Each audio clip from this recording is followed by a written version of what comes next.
Hi everyone, welcome back to another episode of the Wellness Show. This is a weekly podcast where I discuss about health, wellness, and how to stay healthy. Welcome to this episode, and happy new month to every one of you. Thank you for joining me on today's episode, and thank you for always having my back by sharing this episode and always coming back to listen to. Today's episode is dedicated to create awareness. On 28th of July was World Hepatitis Day, and because of that, I am going to be discussing about hepatitis on today's episode. So, what exactly is hepatitis? Hepatitis means inflammation of the liver. The liver is a vital organ that processes nutrients, it filters the blood, and it fights infections. When the liver is inflamed or damaged, its function can be affected. Viral hepatitis account for more than 50% of cases of acute hepatitis in the world. And we have different types of hepatitis virus, which are we have hepatitis A, we have hepatitis B, there is hepatitis C, D, and E. And together, hepatitis B and C are the most common cause of death, with 1.4 million lives lost each year. I'm going to be explaining some interesting facts you need to know about hepatitis. Hepatitis A virus is transmitted through injection of contaminated food, water, or through direct contact with an infectious person.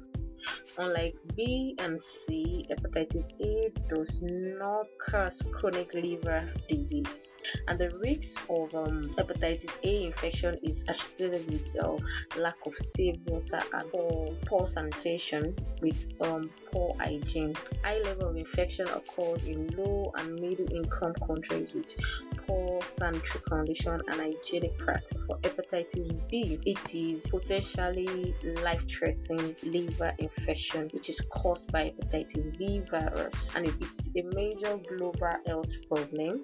About 2 in 3 persons with hepatitis B do not know they are actually infected, and hepatitis B virus is one of the leading cause of liver cancer. Hepatitis B is primarily spread when blood, semen, or certain or probably other body fluid, even in microscopic amounts, from a person infected with hepatitis B virus enter the body of someone who is infected, and the only cure is that you can get vaccinated. So there is hepatitis B vaccine which is available. Hepatitis C is leading cause of liver transplant and liver cancer. Hepatitis C is spread when blood, that is bloodborne, from a person infected with hepatitis C virus.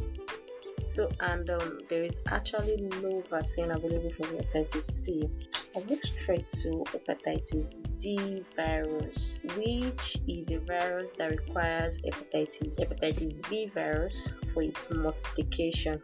So, hepatitis D requires hepatitis B for the multiplication, and the hepatitis B virus infection occurs only simultaneously or as super infection with hepatitis B, and it affects globally nearly 5% of people who have a chronic infection with hepatitis B virus. We have 5 types of hepatitis virus: A, B, C, and D. A, B, C, D, E. So A is actually gotten from contaminated food and water. B is gotten from blood, semen, and vaginal secretion. C is gotten from the same route as B, which is blood, semen, and vaginal secretion, and D is gotten from same thing as B and C, which is blood, semen, vaginal secretion, and E is gotten from contaminated water. So B is not present.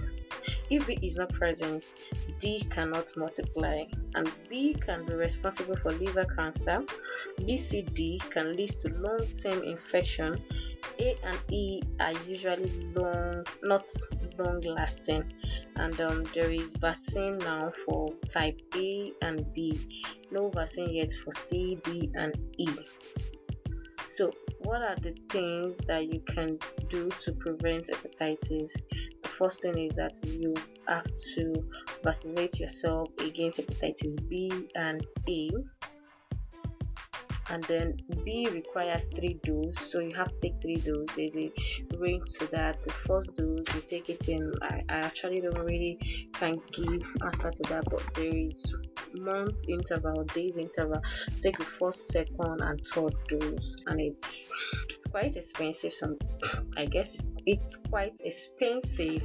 So what you have to do is, maybe you just walk down to an hospital and just tell them you take hepatitis B vaccine. Try and make that hospital your genuine, because sometimes they tend to give the wrong vaccine and then to just take your money.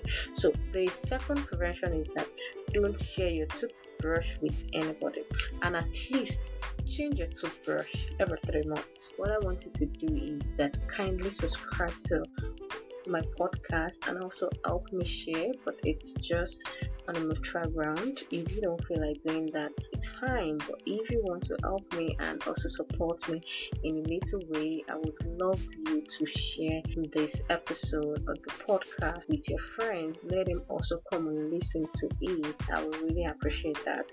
And then you can also leave a comment behind, which I will love. What do you want me to talk about? If you have any topic in mind and you want me to discuss about it, there is no problem. If you also want to feature on this show, I will be glad to have you as my guest. You can reach me on our social media handle, which is at the Awareness Show, at least every 3 months.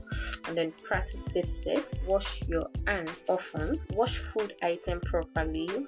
Don't share sharp objects like Shobbs, e.g. your clipper, your blade, with any other person.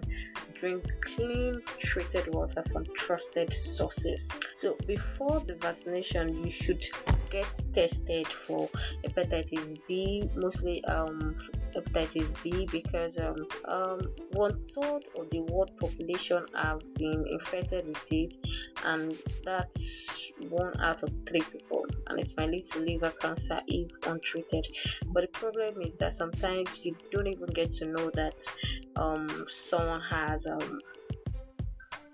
hepatitis, because it's not something that just shows symptoms on time like that. So I also want to say some other ways that you can protect your liver. Don't eat old bad granules, that is right, or bread, and don't abuse alcohol.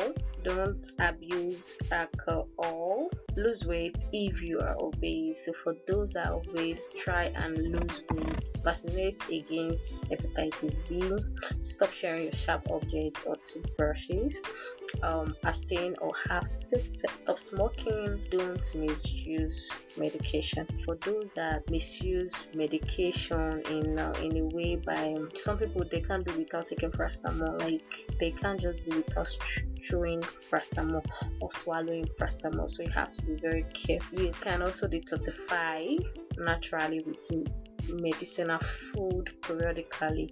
When I mean medicinal food periodically, I know what I'm saying. You can check my other posts and know what I mean by that. So avoid taking herbal concoction. If you don't know the proportion of what you want to take, do not take it. You can meet your doctors. Even those drugs that you take, they are actually made from herbs too, so you have to be careful. So there is one other thing I want to say before I go, which is actually some symptoms of hepatitis A ranges from mild to severe, and which is actually fever, malaise, loss of appetite, diarrhea, nausea, abdominal discomfort, dark colored urine, and jaundice. That's for hepatitis A. So this is a general symptoms actually. Most people don't experience any symptoms when newly infected. However, some people have acute illness with symptoms that last several weeks, including yellowing of the skin and eyes, which is jaundice, dark urine, extreme fatigue, nausea, vomiting, and abdominal pain. In some people, the hepatitis B virus can also cause chronic liver infection that can later develop into cirrhosis, like a scar in the liver, or liver cancer. That is all for today's episode. Thank you so much for joining me on the show. You can follow the show on the Awareness Show on Instagram, Facebook, same thing. And so also have to keep yourself updated on things I'll be sharing on the page, on our Instagram page. So kindly subscribe, share, and like this podcast. And also, I really want to hear your feedback about this. Share your thoughts with me, share your feedback with me. I'll be so glad to do that. Thank you so much for joining me on the show. Do have a wonderful week. See you in the next episode. Bye.